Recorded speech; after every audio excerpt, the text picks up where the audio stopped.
थंडीसाठी स्पेशल असं आपण बनवत आहोत चटपटीत आवळ्याचं लोणचं। डिटेल रेसिपी डिस्क्रिप्शन बॉक्समध्ये दिलेली आहे, ती नक्की चेक करा।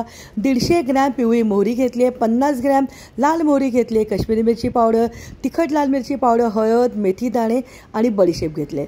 आवळे स्वच्छ धुवायचे आहेत, कोरडे करायचे आहेत आणि तुम्हाला हव्या त्या आकारामध्ये कापून घ्यायचे आहेत। लोणचं जास्त दिवस टिकवायचं असेल तर पाण्याचा हात किंवा पाण्याचं भांडं अजिबात वापरायचं नाही आहे, तरच लोणचं जास्त दिवस टिकतं।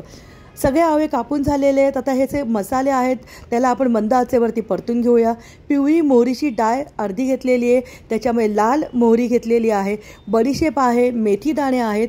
खमंग परतून झाल्यानंतर गॅसची फ्लेम बंद करायची आहे। त्याच्यामध्ये 2 प्रकारच्या लाल मिरची पावडर ॲड केलेत, हळद ॲड केलेलं आहे आणि मीठ टाकलेलं आहे। आता हे थोडं कोमट असताना मिक्सरला आपल्याला ग्राइंड करायचं आहे। तयार झाले अप्रतिम चवीचा असा आपला लोणच्याचा मसाला। थोडंसं त्याच्यामध्ये अजून मी ॲडिशनल ॲड केलेली आहे पिवळी मोहरीची डाळ।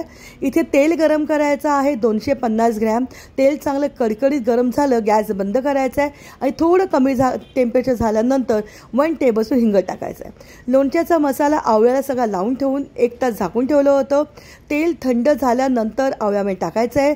1 टेबलस्पून टाकलेलं आहे, ह्याच्यामध्ये मी गूळ आणि 1 अख्खा लिंबाचा रस। चटपटीत आवळ्याचं लोणचं 2 ते 3 दिवसामध्ये तयार होतं।